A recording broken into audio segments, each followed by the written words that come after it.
Congresswoman Tulsi Gabbard.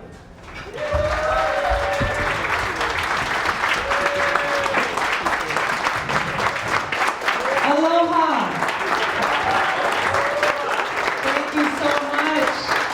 Thank you everybody for coming out. It's nice to see you. It's great to be here in Council Bluffs. Thank you, John, for your kind introduction. And thanks to, I got your name wrong. I apologize. I called you John. I meant to say Rob. Thank you. Rob and Peter, you've been great, and I appreciate your support in helping organize and pull this off. Special shout out to Barley's and the team here. Thank you so much for having us here and feeding and making sure everyone's got something to drink. Thank you very much. And most of all, thanks to all of you for coming out. It's a privilege and an honor to be able to be here to introduce myself to those of you who I haven't met, and to say aloha again to those of you who I have. My name is Tulsi Gabbard, and I'm running for president.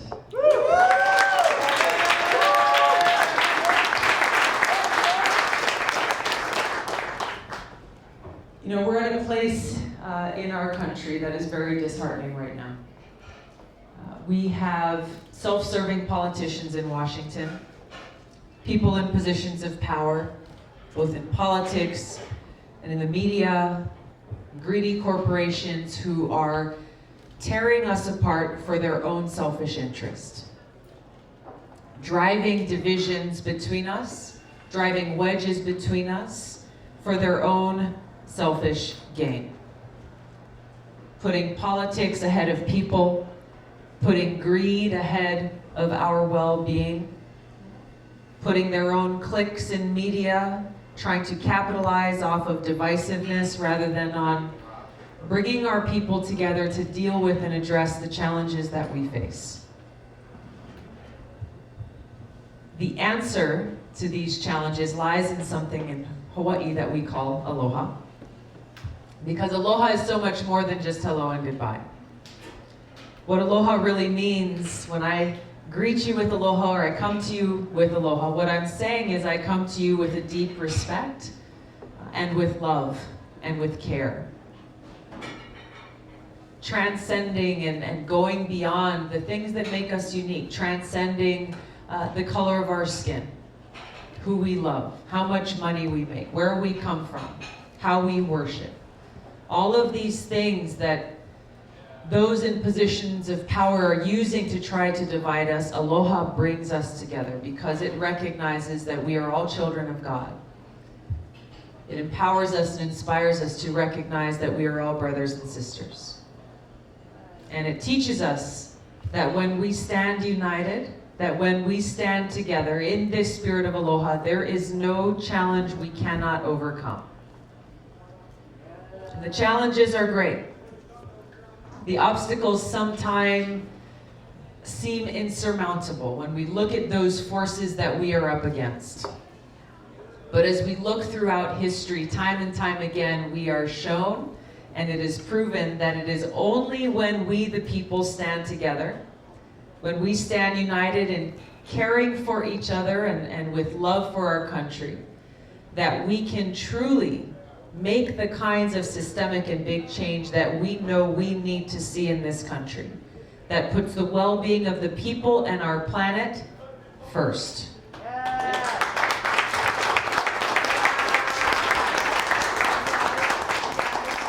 It is that spirit of service before self, that has the power to defeat the darkness of the corruption of spirit that is casting a shadow over our country now, that is casting a shadow over our politics, where we have a situation where instead of fulfilling the vision that our founding fathers had for us, of a government of the people, by the people, and for the people, we instead have a situation where those with money and power and influence rule over Washington, creating a government of the powerful, by the powerful, and for the powerful, leaving the rest of us behind.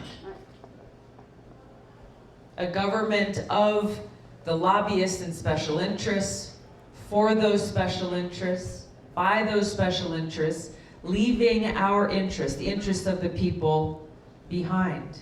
And we see the negative impacts of this. We see the suffering and the hardships and the challenges every single day in our lives, in our communities, in our families, in our neighborhoods. And the only way to change that is by reviving that vision that our founders had for us. By we, the people, rising up and saying, we will not allow this to continue.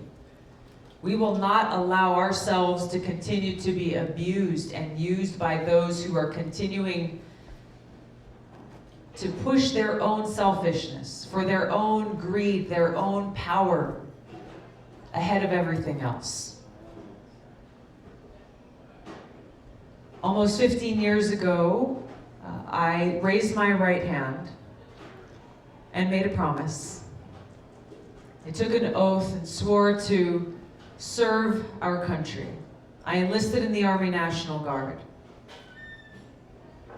Made that promise that every single service member makes, to put service above self. Putting our lives on the line for our country. It is those values, that soldier's heart of service above self, that I will bring to the White House as your president. Yeah. To bring back those values of honesty and integrity and respect to the presidency that each and every one of us deserves. I love you. You're awesome. I'm so glad I'm standing next to you. Because that is what our White House should represent. Our White House should be that beacon of light, that beacon of hope, that beacon of positive change, where each and every one of us knows that our voice is being heard and represented and served. That is what our campaign is about, and that's why I'm running for president.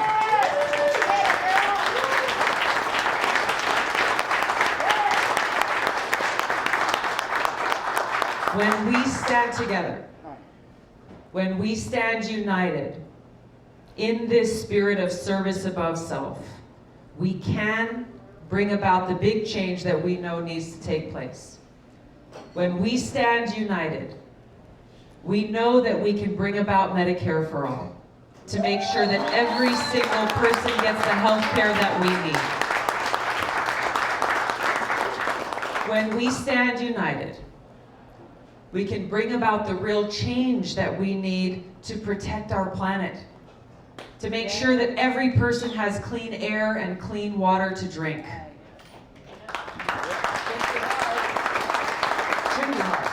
Exactly. When we stand united, we can bring about real criminal justice reform, shut down private prisons making money off the backs of everyday Americans, end the federal marijuana prohibition, end the failed war on drugs, and make sure that we have a system that is actually helping people who need help get the care and the help that they need. When we stand united, we can bring about change to our broken financial system on Wall Street, a situation where the banks today, hard to believe, are even bigger today than they were in 2008 when they were too big to fail. People who are continuing to make money and gamble with our futures. It is when we stand united that we, the people, can take on those forces of greed and corruption that have ruled for far too long.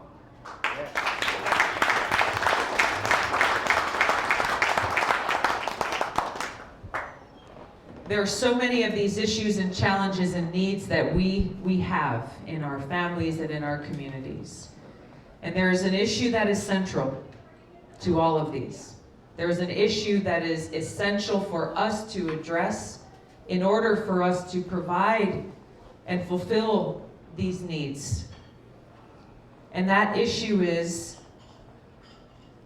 the urgent need for us to end regime change wars, to work to end this new Cold War that we are in, and walk ourselves away from the brink of nuclear catastrophe. Where today, as we sit here, we face a greater risk of nuclear war now than ever before in history. Let that sit for a minute.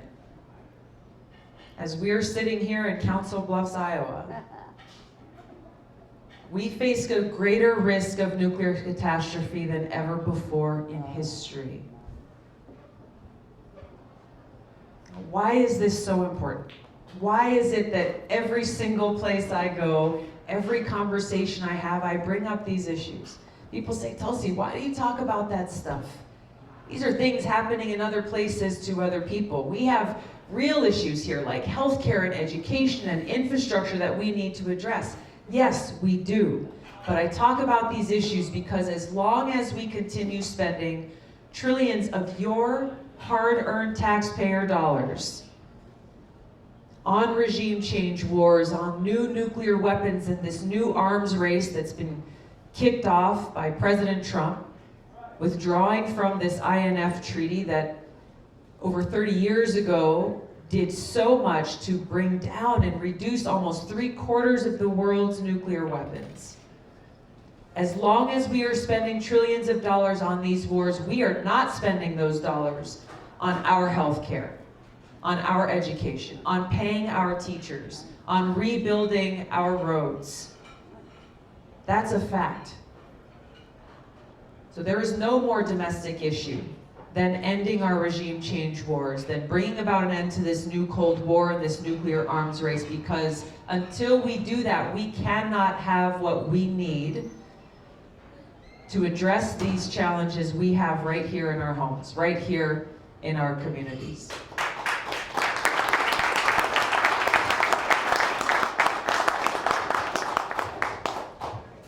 Now, President Trump pulled out of this INF treaty, this treaty that was negotiated by President Reagan and Gorbachev 30 years ago or so, a treaty that drastically reduced the number of nuclear weapons in the world, that worked to bring about an end to that Cold War, making our country and the world far more safe, and reducing the risk of either an intentional nuclear war or even the greater risk of an accidental one.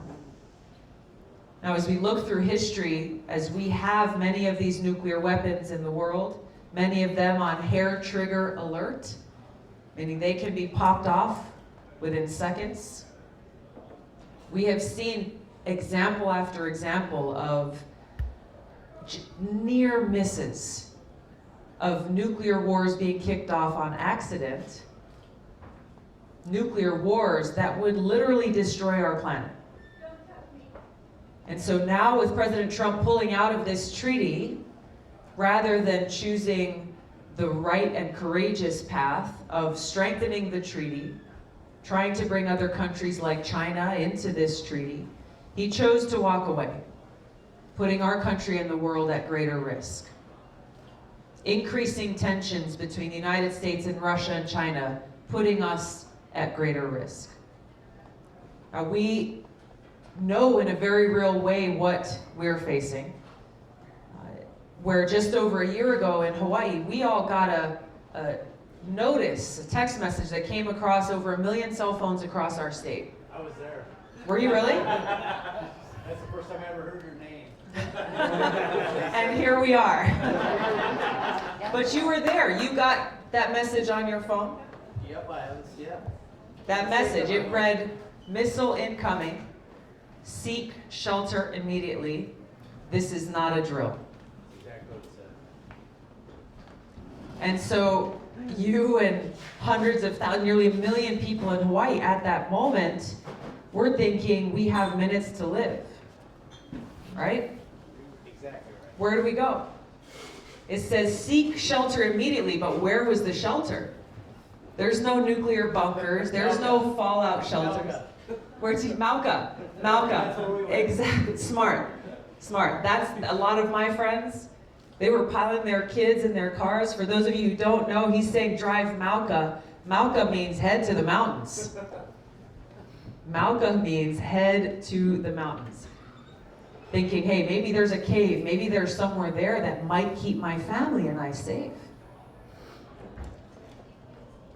There's a father who lowered his little girl, she was probably 6 or 7 years old, down a manhole into a storm drain, thinking that would be the only place that she might find shelter. Others trying to figure out, they have one child in one place, another child in another on the island, only time to get to one of them before the end of our world. And how do you choose which child you spend the last moments of your life with?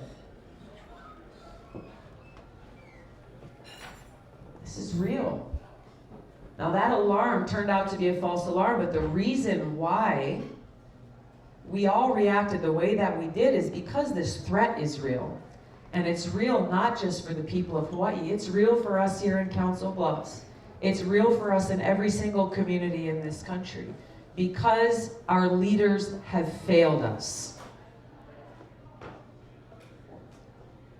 Our leaders have failed us and have brought us to this point where we're forced to have this conversation that we're having. We are forced to confront this harsh truth and reality. We also have the opportunity to make a choice. We have the opportunity to make a choice because it doesn't have to be this way. This is not the future that our children have to live with. This is why it's so important for us to recognize what's at stake, to recognize our future is at stake, and to recognize we have the opportunity to take action for our future, and to make it so that we don't spend the limited resources we have towards continuing to bulking up and fuel this arms race. It will take strong and courageous leadership. It will take all of us standing united and standing together for peace, for security, and for our future, and to make sure we're taking those dollars that are going towards these wars, going towards these new nuclear weapons, and instead keeping them right here at home where they're needed, right here addressing the needs of our people. That's the leadership I offer to bring to you as your President and Commander-in-Chief, to lead with a foreign policy that is cooperative, rather than one that is focused on conflict. To bring that strong and courageous leadership that requires us to meet with whomever we need to, whether they be adversaries or potential adversaries or friends, to instead of walking away from agreements, to strengthen them. To instead of increasing the numbers of nuclear weapons in this world, to reduce them. To decrease this threat, to bring us back from this precipice upon which we stand today. To make sure that we and our families and our children have a secure country to live in, that our military is ready and capable and ready to protect us, but that we end these regime change wars and this new Cold War, this nuclear arms race, that make us less safe, and bring those dollars here.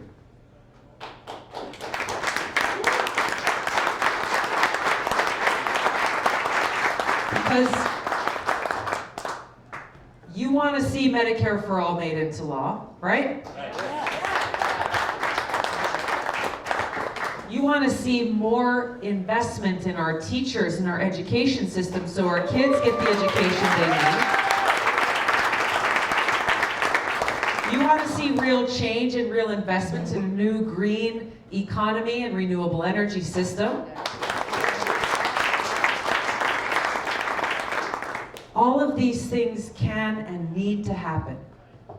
They only happen if we make sure that our priorities are straight. In order to bend the arc of history away from war and towards peace, It will require us to stand united against those forces who are so deeply invested in our remaining in a state of perpetual war. And there's a lot of people who are making a lot of money off of us and those who are suffering as a result.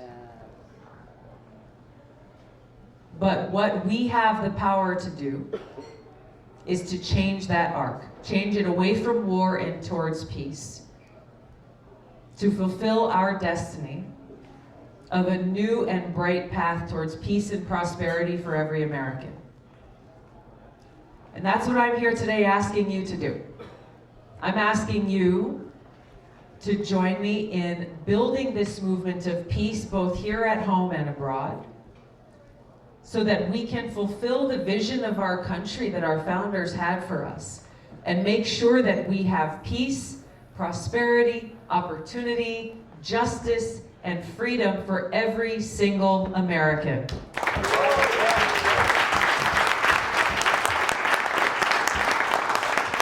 I'm Tulsi Gabbard. I'm running for president. I need your support. Thank you so much.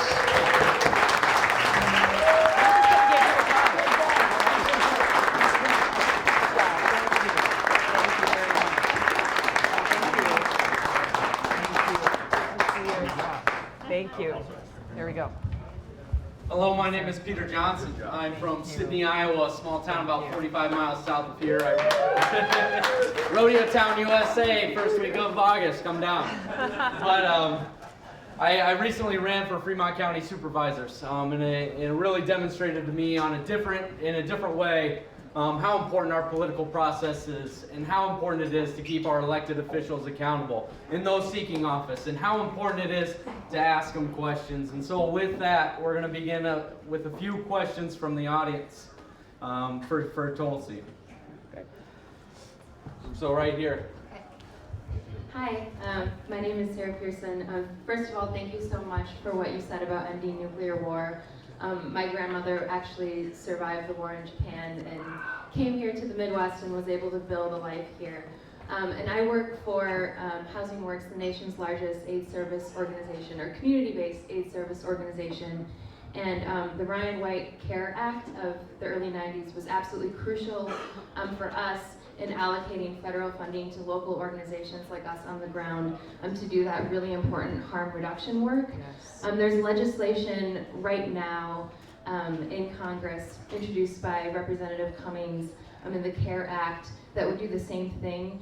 You're not a co-sponsor yet on that legislation, but I hope that you will be, because what it does is something that's really unique. It would allocate federal funding for research to end the opioid epidemic that's ravaging the Midwest right now. Yes. So I really hope that that's something that you would commit to co-sponsoring. Can we count on you to do that? Thank you for the work that you're doing. I literally last night was just reading about the CARE Act and look forward to adding my name as a co-sponsor.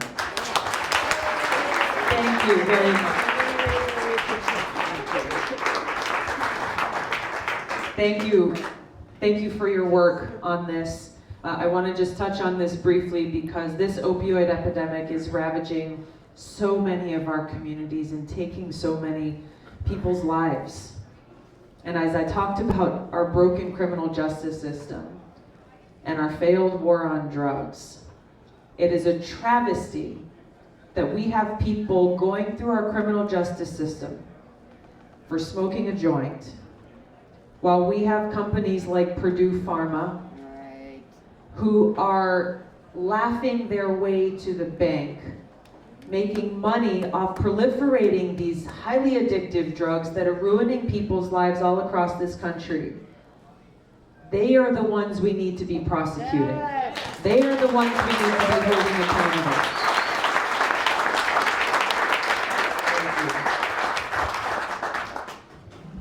All right, we got the maroon sweatshirt. And then if you could speak loudly because the acoustics are bad and I can't reach the microphone that far.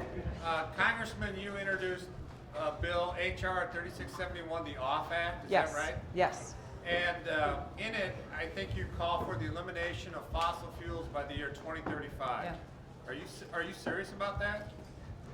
It is an aggressive goal, and we are working on strengthening that legislation as we move forward in this new Congress to make sure that we have a practical, actionable plan to end our dependence on fossil fuels and invest in a new green economy.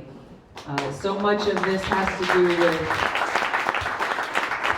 making sure that we actually offer real solutions to accomplish that, to include making sure that those who are working within those fossil fuel industries are able to get the job training and the investment needed to be able to move to a new industry.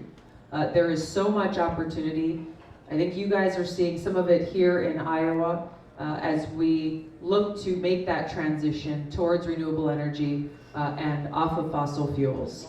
We're working on this legislation before we reintroduce it in this new Congress, and look forward to sharing it with all of you.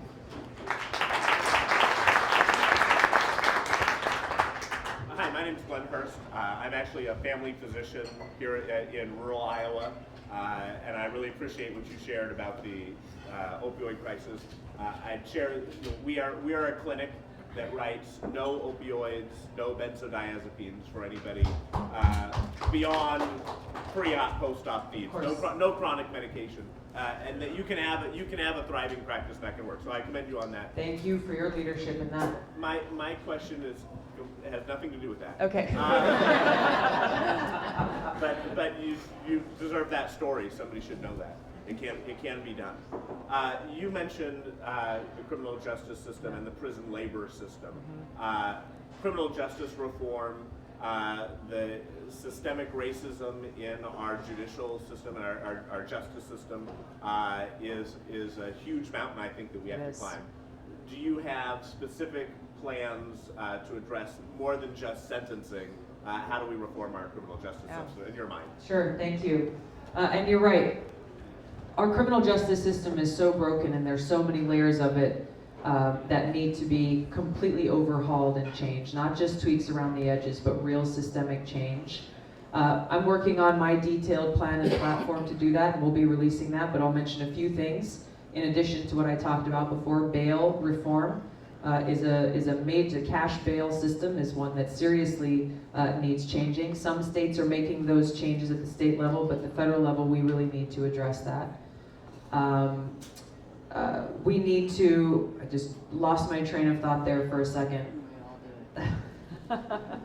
The sentencing reform you talked about is something that I think is the next big thing that we'll be looking to address in Congress. Addressing the issue of the fact that our prosecutors receive very little to no training required to deal with the kinds of challenges and decisions they're faced on a daily basis, really with people's lives in their hands. That's something that there are local activists and folks at the grassroots level who are trying to install, prosecutor academies to help these young lawyers who are graduating from school and immediately being placed in a position of tremendous power to be able to have more training and a better understanding of the power they wield. And the same thing goes for law enforcement. My sister is a law enforcement officer, and unlike some of the training that we go through in the military, much of which happens long before we ever put our hands on a gun of any sort, really isn't happening in so many of our law enforcement or police academies. Things like ethics training. Once again, making sure, hey, you have the power of taking or saving other people's lives. And we've got to make sure that our officers, our law enforcement officers, are best equipped not only when they go through these academies, but to make sure that those ongoing training and resources are available to them. So, like I said, we have to look at every step of the way through our entire judicial system to make the kind of systemic change that we need to see. And this is an area where I see great opportunity because I think unlike we've seen in a very long time on this issue, there is strong bipartisan support for real reform here because of both the social impact that our broken system has on our families and our people and our communities, but also the fiscal impact and how much our broken system and overcrowded prisons are costing us as taxpayers. So This is something I'm hopeful in this Congress, but I know that as president, I look forward to being able to address and lead that real systemic change on. Thank you. Congresswoman, from Marco Rubio and George W. Bush to Hillary Clinton and Joe Biden, both parties have a strong tradition of funding terrorist organizations. What is the status, whether it be, ISIS or their allies, what is the status of your Stop Funding Terrorist Act? Does it have a chance of passing? Thank you for your question. Yeah, that deserves a round of applause. This remains an issue. This remains an issue that very few leaders in Washington from either party are willing to address. And the fact is that our taxpayer dollars have been going, both directly and indirectly, to different terrorist organizations, including Al-Qaeda, the terrorist group that attacked us on 9/11, to fund and push forward regime change wars. We have seen this happening in Syria, how our CIA was leading a covert regime change war in Syria, using our taxpayer dollars to provide weapons and training and other types of equipment and support to terrorist groups like Al-Qaeda in Syria, whose goal was to overthrow the Syrian government. Not because they cared so much for the well-being of the Syrian people, but because they wanted to take over. That was their goal. Our government was using our taxpayer dollars to both directly and indirectly support terrorist groups to achieve that goal. Saudi Arabia, a country that too many in Washington call our ally, a country which is not our ally for so many reasons, is a country that is using, CNN reported on this about a week ago, Saudi Arabia is using American weapons that we have provided to them, taking those weapons and giving them to Al-Qaeda in Yemen to further Saudi Arabia's goals in Yemen. Meanwhile, we literally have troops in Yemen who are going after Al-Qaeda. How does this make any sense? It is, when we think about those whose lives were lost on 9/11, we think about their families. We think about those first responders who put their lives on the line that day to save other people's lives. Those who survived, those first responders who survived but who are suffering from serious illnesses because of their exposures to all different kinds of toxins and things that day. Think about my brothers and sisters in uniform who were killed in Iraq, who never made it home, and those who did, who have wounds, both seen and unseen, that they are still struggling with. These are the people who I think of that make me so angry when I hear about leaders in our country who are betraying those who sacrifice so much by knowingly using our taxpayer dollars to provide this direct and indirect support to these terrorist groups and to countries like Saudi Arabia, who are not only directly supporting terrorist groups like Al-Qaeda, but who are spending billions of dollars to spread this Wahhabi Salafist ideology around the world that is the fuel, this ideology that's fueling terrorist groups like ISIS and Al-Qaeda. This is happening before our very eyes. You know how many co-sponsors I got to my Stop Arming Terrorists Act in the Senate last year?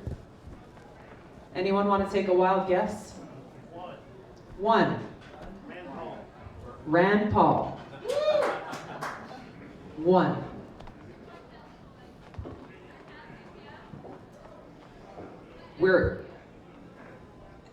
It boggles my mind that that's the case. We have very few co-sponsors in the House of Representatives, yet this is an issue that continues to stand before us.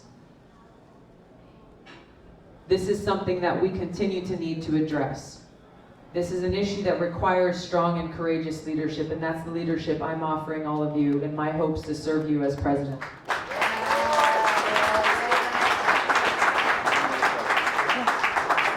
Last one, yes, here.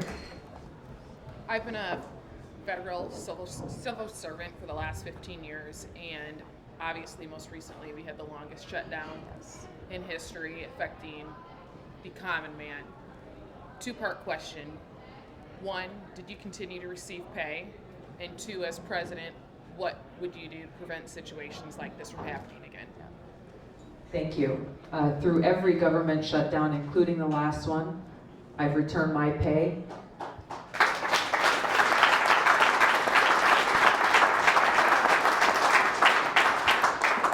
Congress should not be receiving pay as our federal workers and our federal government is shut down across the board. What is required to prevent these kinds of unnecessary catastrophes from hitting families like yours, from negatively impacting so many people in this country, hitting our economy, is leadership that puts people above politics. People before politics. Say it again. There are leaders from both parties who are playing with our futures and our lives for the political win, the W in their column, without thinking of the negative consequences on our people. Now we look at, was it a week and a half ago, there was a temporary funding bill, and then there was a deal that was made that ended up passing, that Trump signed into law. There was no reason that that kind of compromise could not have been reached to prevent that 35-day long government shutdown and all of the hardship that came about as a result.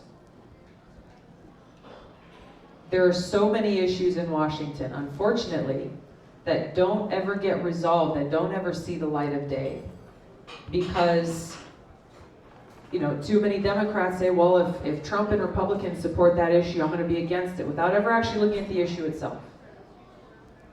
And on the other side, you have Republicans and Trump who will say, well, if that's a Democrat idea or if that's a Democrat bill or an issue, we're not going to support it. But you change the letter next to the bill, all of a sudden it's the greatest idea. Now we have very different views on issues as Democrats and Republicans oftentimes, not all the time, but oftentimes.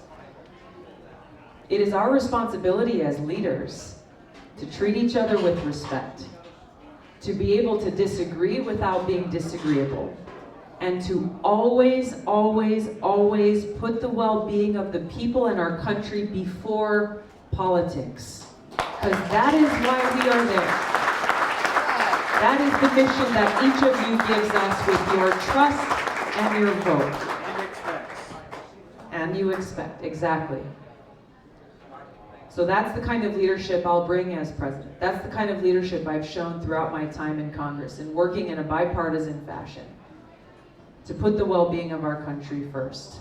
I look forward to that opportunity. Thank you very much, and thank you for your service. Thank you all so much. Great to see you, great to talk to you.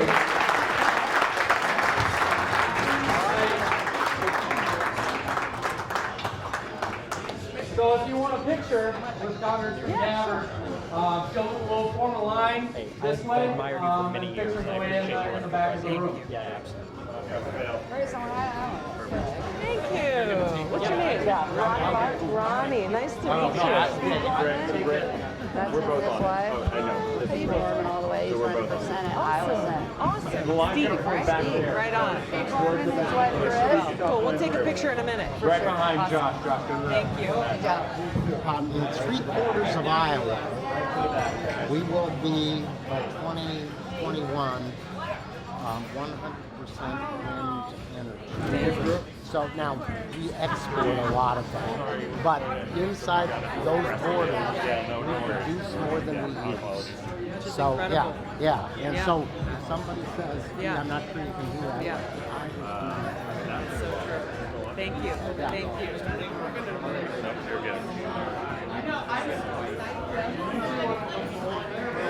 Perfect. We're gonna do right over here.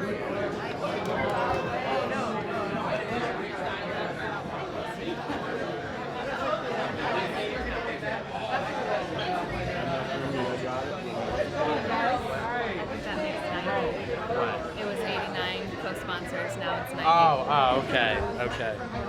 Abe.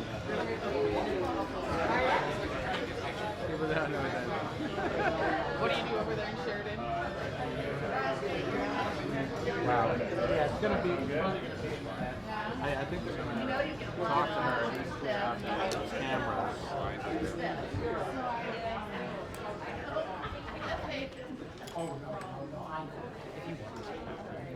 Yeah, I don't just awkwardly take your phone from you.